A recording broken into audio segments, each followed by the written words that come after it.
everything is more limited to the world you're in. But I would say you could even push this image into like a medieval one, like if you see like the whole thing as an abstract image of or an abstract composition of values and colors, then in the end it's all like the detail you apply which push it in a certain way. So what I'm saying is in general there's no different approach to it. It's just other other reference and other stuff which lead you. And I would say it's just less about perspective and less about human created shapes. So like natural shapes are more random, and in this one, like with my architecture, I always try to find certain themes which I repeat in a manner like it's like man-built. And on a medieval scene, you would have more, natural elements which you want to let look more random. So Matthew, I hope that helps. Okay. Well, hopefully that helped, Matthew. But we have to move on to the next few questions because we're down to 10 minutes. So Matthew, we're going to move on from this. I saw you had another question, but for now, we'll come back to you if there's time at the end. The next person in our list is, sorry, one second, is Muhammad Zufar. So Muhammad, if you are there, can you say hello? Hi, Muhammad. How are you doing? Hello, Muhammad. Oh, he doesn't have a mic. Okay, so then I'll ask the question on his behalf.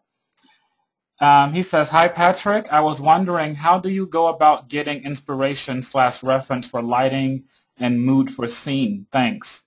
I think you kind of answered already, no?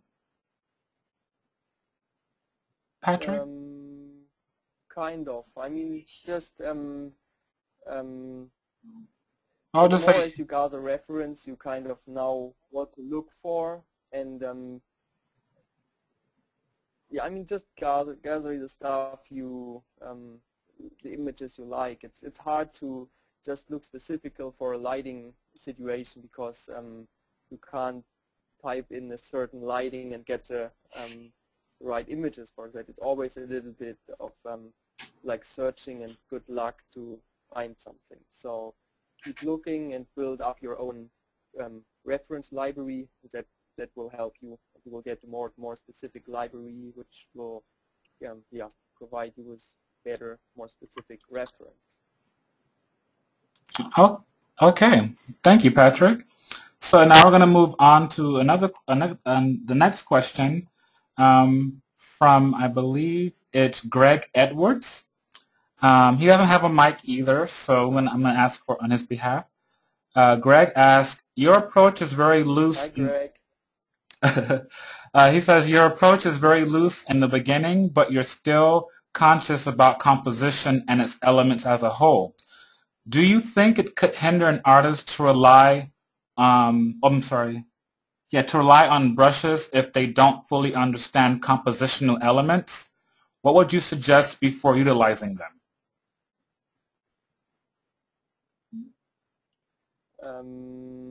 Want me to read it again? Or? I think you need to understand composition. Brushes can't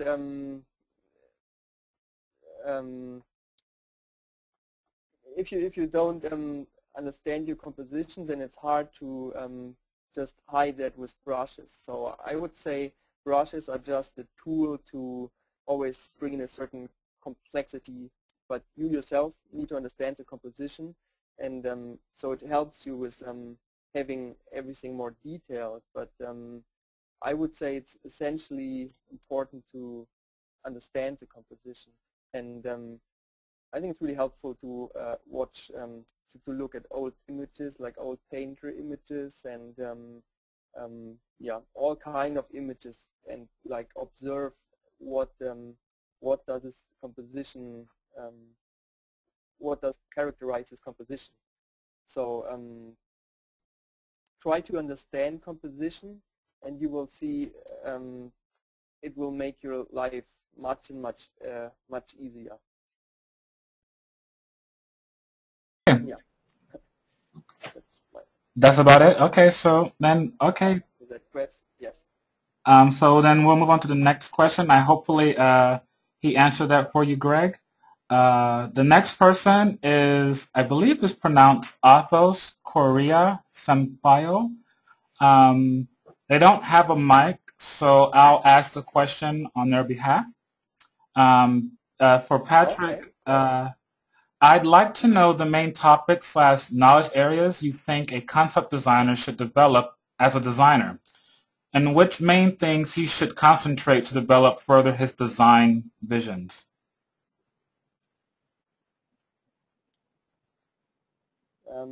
That's a tough question, because I think as a concept designer you have the possibility to work on very different fields. There are people who are really like medieval fantasy stuff, so they concentrate on that because they want to do that.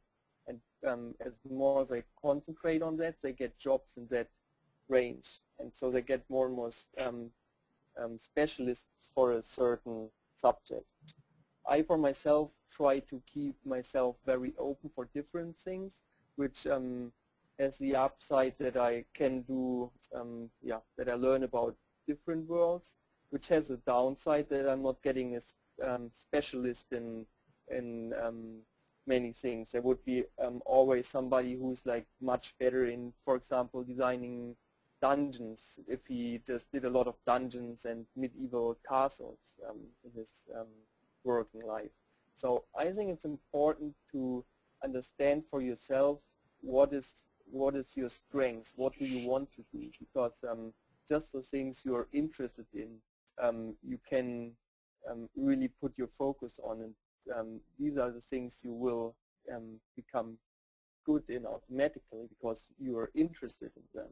So I would say the most important thing for you is to understand what you like yourself and which direction you want to go.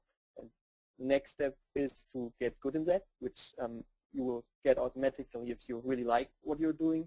And then the third step is, yeah, you will get into a certain direction with that. But I would say, like in general, like entertainment design gives a lot of different directions, and you don't need to be able to design cars for working for films, but it sometimes helps you, and some project it doesn't help you at all. So and there are people who are who studied architecture before, and they have they are specialists in different things than I am, for example. But that's kind of what makes working in the entertainment industry interesting, because there are people with different backgrounds, and everybody contributes his own vision to yeah, to develop the whole project. So yeah, I hope that answers your question. Okay, well, thank you for that. Hopefully that answered their question. We have another unique question, and I think our time is winding down pretty soon. Yes. So I'm going to move on to Brandon. Sorry, Brandon, I'm not sure how to pronounce your last name. But if you're there, can you say hello, Brandon? Brandon, do you have a mic? I guess. Hi, Brandon. I guess not. So in that case, I'll ask the question for Brandon. He asked, how do you recommend organizing a portfolio for entertainment design? Do you organize it specifically according to the type of work you do? Okay, that's a very interesting question, I think, because it always depends a little bit on what kind of project you're applying.